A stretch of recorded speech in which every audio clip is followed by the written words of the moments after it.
तो आइए अब हम लोग देखेंगे कि स्फेरिकल मिरर से संबंधित कुछ इम्पोर्टेंट टर्मिनोलॉजी जो हम लोगों को आगे इसका यूटिलाइज करना है हमेशा। तो अभी जो है छोटी छोटी शब्दों को बढ़िया तरीक़ा से हम लोग समझ लेते हैं। और एक काम कीजिएगा आप लोग कि साथ ही साथ डेफिनेशन लिखिएगा, क्योंकि हम उतना छोटा छोटा कितना आपको लिख के बोर्ड में देंगे तो बहुत समय भी लग जाएगा। इसलिए हम समझाएंगे भी और लिखवाते भी चले जाएंगे।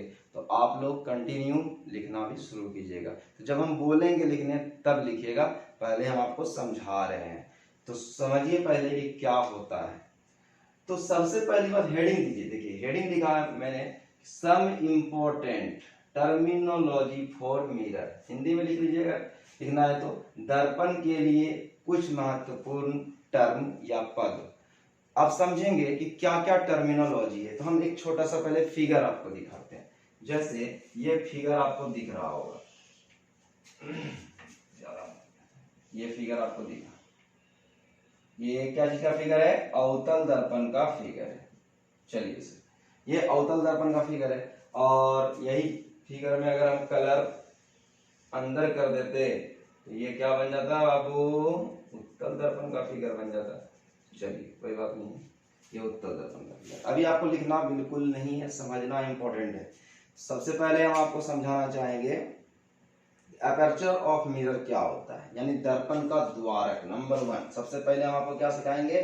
दर्पण का द्वारक। दर्पण का द्वारक,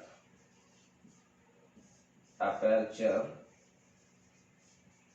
ऑफ मिरर। समझिएगा कि दर्पण का द्वारक क्या होता है। सपोज करो कि ये कोई अवतल दर्पण है, ये वाला मेरा जो हैंड का सरफेस दिख रहा है ये हल्का सा झुका हुआ है। तो कौन सा दर्पण दिखा आपको? अवतल दर्पण। अगर ये परावर्तक है तो ये अवतल दर्पण है। अब देखिए किस किस बिंदु पर प्रकाश की किरण पड़ेगी तो परावर्तित होगी। जैसे यहाँ पड़ेगा, क्या परावर्तित नहीं होगी? बिल्कुल। यहाँ पड़ेगा नीचे आएगा, यहाँ पड़ेगा नीचे आएगा, यहाँ पड़ेगा ऊपर जाएगा। जैसे देखो ये यहाँ पड़ेगा तो ये तो झुका हुआ है ना जी, समझो बात। ये पार्ट झुका हुआ है, झुका हुआ है तो ये प्रकाश की किरण आपने सीधा मारा तो इधर भेजेगा कहाँ? डाउन भेजेगा। फिगर में वैसे दिखाएंगे आपको। तो अभी पहले सिंपल से अल्फाज को समझो कि द्वारक क्या होता है। तो किसी भी गोलीय दर्पण के जिस भाग से प्रकाश की किरण परावर्तित होती है, जैसे मान लो ये तो समतल दर्पण है आपके सामने, ये समतल दर्पण है। कल्पना करो कि ये हल्का सा इस तरह से है, तो ये कौन सा दर्पण बन जाता? ऑब्वियसली अवतल दर्पण बन जाता। अब किस किस जगह से, अब ये समतल दर्पण है तो हर पॉइंट से प्रकाश की किरण परावर्तित होगी। ऐसा थोड़ी है कि हाँ इतने इसी जगह से परावर्तित होगी, इस जगह से नहीं होगी, इस जगह से नहीं, ऐसा तो नहीं है।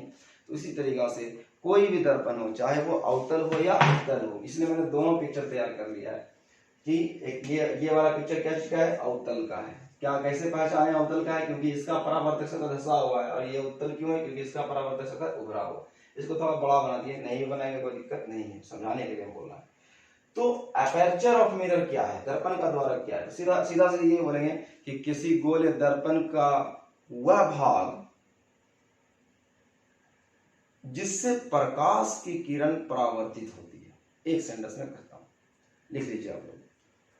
किसी गोल या दर्पण का वह भाग जिससे प्रकाश की किरण परावर्तित होती है उसे दर्पण का द्वारक कहते हैं।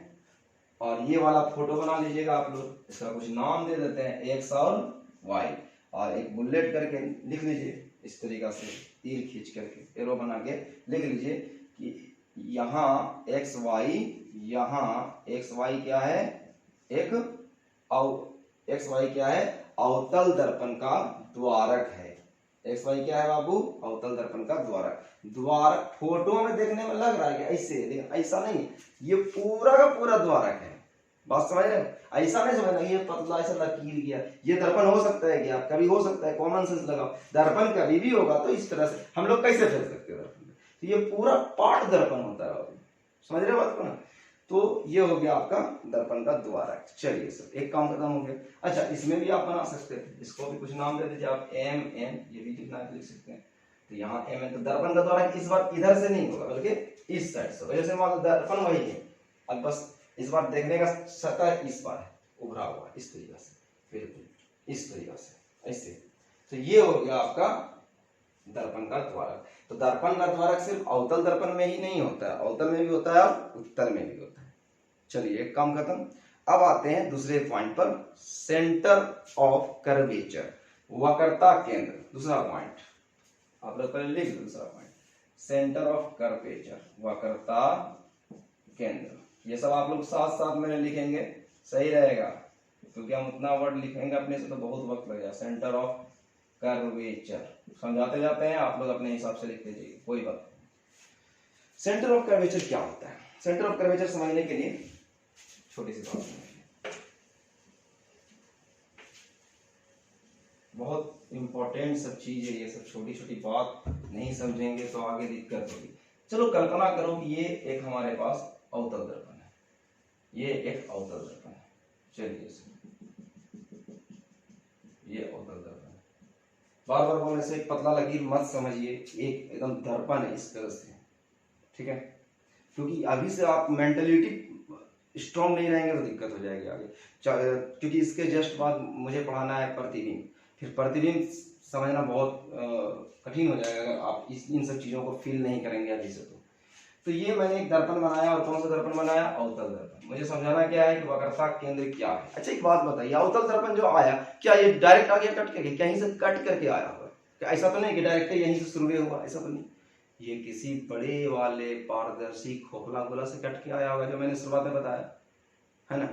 तो किसी पारदर्शी खोखला गोला से जो कट के आया होगा, तो कैसा आया होगा जरा देखो, ये कट के आया। तो इसका अगर हम गोला बनाते हैं, कल्पना करते हैं कि कैसा गोल रहा होगा पहले, इसका जो पूरा खानदान जो होगा, जो इसका पूरा मतलब बोल सकते हैं कि ये इसका जो ग्रुप ऑफ मिरर होगा टोटल, तो इस तरह से होगा।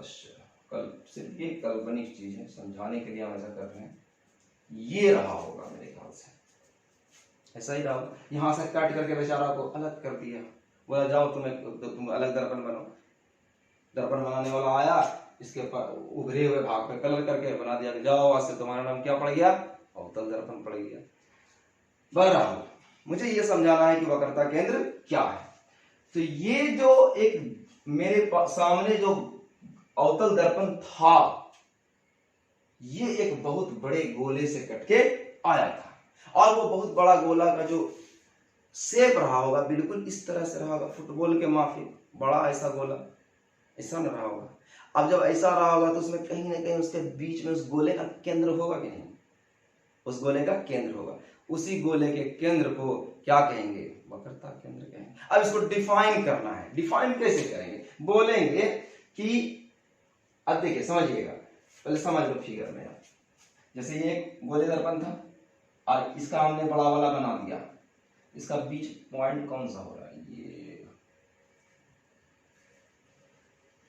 ये इसको हम लोग क्या कहते हैं? वक्रता केंद्र कहते हैं, सेंटर ऑफ कर्वेचर। याद रखिएगा नाम, क्या बोलेंगे? सेंटर ऑफ कर्वेचर, वक्रता केंद्र। इसका परिभाषा क्या बनाएंगे? आप लोग भी सोच सकते हैं, सारा चीज क्रिया बता चुके हैं, कहां से जन्म लिया, कहां से क्या होगा, किसको वक्रता केंद्र कहते हैं। तो हम लोग डेफिनेशन भी तैयार कर लेते हैं। देखिए आप लोग भी पहले समझा देते हैं कि डेफिनेशन कैसे बनेंगे। तो बोलेंगे कि गोलीय दर्पण का, ऐसा हो सकता है कि कोई गोलीय दर्पण जिस खोखले गोले का भाग है,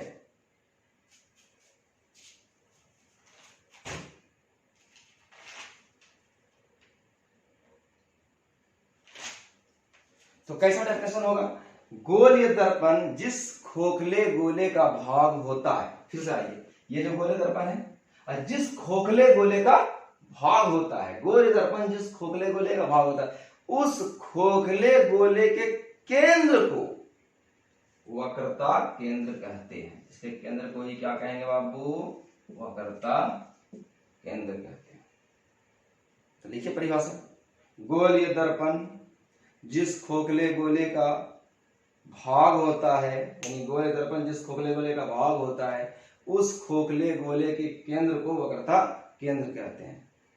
एक पॉइंट करके लिखिए, वक्रता केंद्र को किससे सूचित करते हैं, सी से सूचित करते हैं। और ये वाला तस्वीर बना लीजिए आप फटाफट।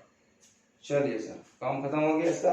अब हम लोग बात करेंगे, हम लोग पॉज कर करके लिखा कीजिए, दिक्कत नहीं होगी, नहीं तो वैसे प्रॉब्लम हो जाए। वक्रता केंद्र की कहानी खत्म होगी। अब हम बात करेंगे मुख्य अक्ष या ध्रुव। सबसे पहले हम डिस्कशन करते हैं ध्रुव, तब उसके बाद मुख्य अक्ष पे करेंगे। अरे बहुत सारा टर्म है, एक एक करके कर लेंगे। ध्रुव क्या होता है, पोल। तो इस पिक्चर को पहले हम मिटा दें।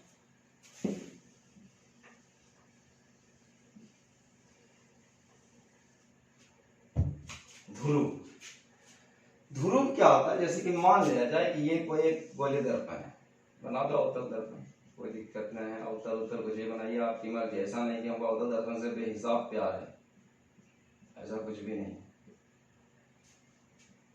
ये अवतल दर्पण मैंने बनाया, ध्रुव समझना है। तो कोई भी अगर गोले दर्पण हो या कोई भी दर्पण है, तो दुनिया का कोई भी दर्पण हो बाबू, उसका एक मध्य बिंदु होता है, और उसके मध्य बिंदु को ही क्या कहते हैं, ध्रुव कहते हैं। जैसे देखो आईना में समझाते हैं, ये दर्पण है, इसका मध्य बिंदु क्या दिख रहा है, इस पोजीशन, इसको क्या बोलेंगे, ध्रुव कहेंगे। तो दर्पण के मध्य बिंदु को क्या कहेंगे, ध्रुव कहेंगे। ध्रुव को डिनोट किससे करते हैं, पी से। तो लिखिए, डेफिनेशन लिखिए, दर्पण के मध्य बिंदु को ध्रुव कहते हैं। और एक पॉइंट करके लिखिए, ध्रुव को पी से डिनोट किया जाता है।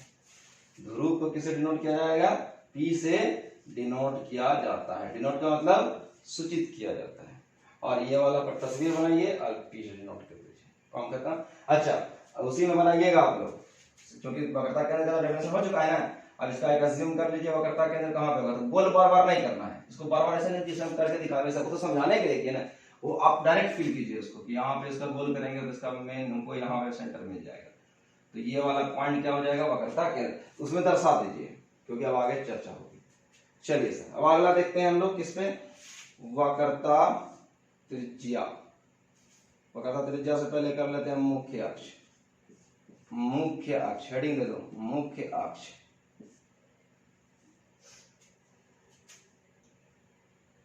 इसी को बोलते हैं बाबू प्रधान अक्ष।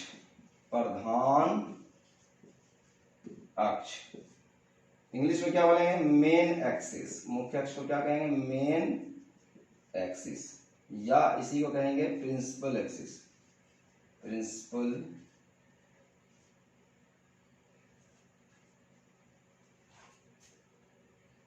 प्रिंसिपल एक्सिस, प्रधान अक्ष।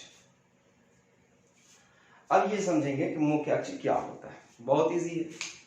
सबसे पहली बात ये समझिए कि आप लोग यहां तक क्लियर होंगे कि ये एक अवतल दर्पण है, इसके मध्य बिंदु को क्या बोलेंगे, ध्रुव बोलेंगे। फिगर बनाते जाइएगा, सारे स्टेटमेंट पर फिगर बनेगा, अलग अलग बना दीजिएगा। इसके मध्य बिंदु को क्या बोलेंगे, ध्रुव बोलेंगे। और ये गोले दर्पण जिस खोखले गोले का एक भाग होता है, उस खोखले गोले के केंद्र को हम लोग क्या बोलेंगे, वक्रता केंद्र। यहां तक मेरा क्लियर हो चुका है। अब हमको सिखाना है कि मुख्य अक्ष क्या है या प्रधान अक्ष क्या है। तो ये एक काल्पनिक सरल रेखा है जो वक्रता केंद्र से होकर ध्रुव को मिलाता है। तो ये कह सकते हैं कि वह काल्पनिक सरल रेखा या वह सरल काल्पनिक रेखा जो वक्रता केंद्र और ध्रुव को मिलाता है, उसे हम लोग क्या कहेंगे, मुख्य अक्ष कहेंगे। समझ में आया। ये दिखता नहीं है, इसको तो हम फील भी कर सकते हैं, इसके बीच वाले हिस्सा को फील कर सकते हैं, वक्रता केंद्र को फील कर सकते हैं, लेकिन ये दिखता नहीं है। बस इसको एक महसूस, मतलब महसूस कहां से करेंगे, ये सिर्फ एक काल्पनिक रेखा है। और ये बहुत इंपॉर्टेंट चीज है, यहाँ से अब आपका इमेजिनेशन बनना शुरू होगा जब हम प्रतिबिंब सिखाएंगे आपको। तो ये बहुत अहम रोल करेगा, ये जितना टर्मिनोलॉजी बता रहे हैं, वक्रता केंद्र का क्या रोल रहेगा, ध्रुव का क्या रोल रहेगा, अपर्चर ऑफ मिरर का क्या रोल रहेगा, ये सारी चीजों का अपना अपना एक रोल है, इसलिए हम इसको एक्सप्लेन कर रहे हैं इतना बढ़िया तरीका से। तो यही हो गया आपका मुख्य अक्ष। मुख्य अक्ष का डेफिनेशन क्या होनी चाहिए, अब आप लोग ये बना सकते हैं कि वक्रता केंद्र तथा ध्रुव को मिलाने वाली काल्पनिक सरल रेखा मुख्य अक्ष कहलाती है। उसके बाद तस्वीर बनाइए, ये लाइन खींच दीजिए, इसी का नाम क्या दे दीजिए, मुख्य अक्ष। एकदम साफ साफ फिगर बनाइएगा। तो अब हम बात करेंगे 5वां नंबर पर कि वक्रता त्रिज्या क्या है। वक्रता त्रिज्या 5वां नंबर, वक्रता त्रिज्या, radius of curvature, radius of curvature, आप लोग नोट कर लीजिएगा। अब रेडियस ऑफ कर्वेचर क्या है, अब हम लोग इसको समझेंगे बहुत आसानी से। तो रेडियस ऑफ कर्वेचर बहुत बड़ा चीज नहीं है, ये जो है आपका वक्रता केंद्र दिख रहा है आपको, और ये है ध्रुव। तो वक्रता केंद्र और ध्रुव के बीच की दूरी को ही वक्रता त्रिज्या कहते हैं। क्लियर है? वक्रता केंद्र और ध्रुव के बीच की दूरी को क्या कहेंगे, वक्रता त्रिज्या कहेंगे। और वक्रता त्रिज्या जो होता है बाबू, इसका कभी कभी एसआई मात्रक बच्चे को फंसाने के लिए पूछा जाता है कि वक्रता त्रिज्या का एसआई मात्रक क्या है। तो वक्रता त्रिज्या क्या है, दूरी है, तो दूरी है, दूरी का एसआई मात्रक क्या होता है, मीटर होता है, तो कोई बहुत बड़ी चीज नहीं है। तो ये है वक्रता त्रिज्या। तो परिभाषा दिखाया है, देखिए, किसी गोलीय दर्पण के वक्रता केंद्र तथा ध्रुव के बीच की दूरी को वक्रता त्रिज्या कहते हैं, रेडियस ऑफ कर्वेचर कहते हैं। या ऐसे भी लिख सकते हैं डायरेक्ट, वक्रता केंद्र तथा ध्रुव के बीच की दूरी को वक्रता त्रिज्या कहते हैं। बात करेंगे कि मुख्य फोकस क्या होता है। तो मुख्य फोकस समझने के लिए थोड़ा सा फिगर पे गौर कीजिए। जैसे मैंने एक दर्पण लिया, और नाम तो मालूम नहीं होगा कि इस दर्पण का क्या नाम है, अवतल दर्पण। और इसके मध्य बिंदु को हम लोग क्या कर दिए, इसका नाम P रख दिया, और इमेज यहाँ पे होगा वक्रता केंद्र, ये वाला डिस्टेंस होगा वक्रता त्रिज्या। तो हम लोगों को बताना है मुख्य फोकस क्या होता है। ठीक है, मुख्य फोकस समझने के लिए एक बात समझिए पहले आप, और थोड़ा सा कल्पना कीजिएगा। ये चीज जो आपको दिख रहा है, अवतल दर्पण का परावर्तक सतह कैसा दिख रहा है, वो बिल्कुल ऐसा दिख रहा है, परावर्तक सतह ऐसा दिख रहा है। अब तुम सोचो कि इस पर जब हम प्रकाश की किरण मारेंगे, सीधा एकदम बिल्कुल सीधा जा रही है, तो प्रकाश की किरण ऊपर परावर्तित होगी कि नीचे परावर्तित होगी, नीचे। इसलिए नीचे परावर्तित होगी क्योंकि ये चीज क्या है, झुका हुआ है। ऐसा कभी जा सकता है क्या, ऐसे मारेंगे तो ऐसे निकलेगा, ऐसा कभी निकलेगा, कभी नहीं निकलेगा। जब भी पड़ेगा तो ये नीचे जा रहा है, तो कहाँ भेजेगा किरण को, कहाँ भेजेगा, डाउन भेजेगा। ऐसे जाएगा, कहाँ भेजेगा, डाउन भेजेगा। ये आया प्रकाश की किरण, अब कैसा भेजेगा, अब बोलो, कभी ये इधर जा सकता है, नहीं जा सकता, क्योंकि ये तो ऑलरेडी इस तरीके से मुड़ा हुआ है। तो ये क्या करेगा, ये इधर से मुड़ जाएगा। तो आपने देखा कि जब एक प्रकाश की किरण किसी परावर्तक सतह पर पड़ती है, किसी गोलीय दर्पण के परावर्तक सतह पर पड़ती है, तो वो मुख्य अक्ष के किसी एक बिंदु को कट कर देती है। अब इसकी अच्छा बोलोगे सर यहां से अगर ऐसा आता तब तो भी वो इसी जगह कट करता। अगर दर्पण में कोई प्रॉब्लम नहीं है तो समझ में आ रही ये बात, क्या क्या मतलब समझे कि दर्पण में कोई प्रॉब्लम नहीं है, तो मतलब कुछ दर्पण खराब होता है, कहीं घिसा पिसा हुआ है दर्पण, तब ऐसा हो जाएगा कि अलग अलग जगह कटान बिंदु हो सकता है। बट एकदम साफ सुथरा अगर दर्पण है, ढंग का दर्पण है, बढ़िया दर्पण है, तो ऐसा नहीं हो सकता। वो कहीं से भी आप भेजिए उसको, वो आके इसी से टकराएगा, इसी बिंदु से। चाहे नीचे से भी डालोगे तो वो इधर से जाएगा। देखो अब तुम ही सोचो, यहाँ पे ऐसे है, ऐसे मारेंगे, अब इसका झुकाव किधर जा रहा है, ऊपर जा रहा है, तो कहाँ भेजेगा, ऊपर भेजेगा। ये गया ऐसे, किरण ऐसे आई, ऐसे गया, किरण ऐसे आया, ऐसे गया, ऐसे आया, ऐसे गया। ठीक है, अच्छा और देख सकते हैं, ऐसे गया, ऐसे आया, कोई दिक्कत वाले देख सकते हैं। तो क्या होगा, इसी चीज को कहते हैं, इसी बिंदु को कहते हैं मुख्य फोकस। इसी को क्या बोलेंगे, मुख्य फोकस। क्लियर हो रहा है? तो इसका क्या डेफिनेशन बनेगा कि जब प्रकाश की किरण किसी गोलीय दर्पण के परावर्तक सतह पर पड़ती है, जब प्रकाश की किरण किसी गोलीय दर्पण के परावर्तक सतह पर पड़ती है, तो मुख्य अक्ष के जिस बिंदु पर प्रकाश की किरणें मिलती है, किरणें का मतलब एक किरण के बारे में नहीं, करोड़ों किरण अगर जाता है तो उसी एक खास बिंदु पर मिलेगा। तो मुख्य अक्ष के जिस बिंदु पर प्रकाश की किरणें मिलती है उस बिंदु को क्या कहेंगे? मुख्य फोकस कहेंगे। उस बिंदु को मुख्य फोकस कहते हैं। कोई दिक्कत? तो आप डेफिनेशन लिखिए, आप लोग हेडिंग दे दीजिएगा, पहले परिभाषा लिखिएगा, उसके बाद आप लोग इस फिगर को बनाइएगा। फिगर आप बना सकते हैं, इतना काटकुट भी दे सकते हैं, या 2-4 कम भी दीजिएगा या बढ़ा के भी दीजिएगा, तो कोनो गुना नहीं है। ख्याल ये रखना है कि उसका हर जगह कटान जो होना चाहिए बिल्कुल एक ही पॉइंट पर होना चाहिए। इसी पॉइंट को कहते हैं मुख्य फोकस। तो लिखिए, जब प्रकाश की किरणें गोलीय दर्पण के परावर्तक सतह पर पड़ती है तो परावर्तन के बाद प्रकाश की किरणें मुख्य अक्ष के किसी एक बिंदु पर मिलती है, उसी बिंदु को मुख्य फोकस कहते हैं। तो इसको, इस पिक्चर को बना लीजिएगा आप लोग। और मुख्य फोकस को डिनोट किससे करते हैं? Capital F. ख्याल रखिएगा, मुख्य फोकस को लिख लीजिएगा इस पॉइंट को, मुख्य फोकस को कैपिटल एफ से डिनोट किया जाता है। क्लियर है? चलिए सर, अब हम लोग बात करेंगे फोकस दूरी। किस पे बात करने जा रहे हैं? फोकस दूरी पे। हाँ, कैमरा नंबर है जी 7 नंबर, फोकस दूरी। इंग्लिश में क्या बोलेंगे? Focal length. Focal length, LENGTH, FOCALLENGTH, focal length. Focus दूरी, फोकस दूरी बहुत आसान है, बस यही बोलेंगे कि मुख्य फोकस तथा ध्रुव के बीच की दूरी को क्या कहेंगे? फोकस दूरी कहते हैं। क्या बोलेंगे? मुख्य फोकस तथा ध्रुव के बीच की दूरी को फोकस दूरी कहते हैं। तो लिखिए, किसी गोलीय दर्पण के मुख्य फोकस तथा ध्रुव के बीच की दूरी को फोकस दूरी कहते हैं। या अगर सिर्फ ऐसा भी लिख सकते हैं, मुख्य फोकस तथा ध्रुव के बीच की दूरी को फोकस दूरी कहते हैं, नो प्रॉब्लम। फिगर बना लीजिएगा एक।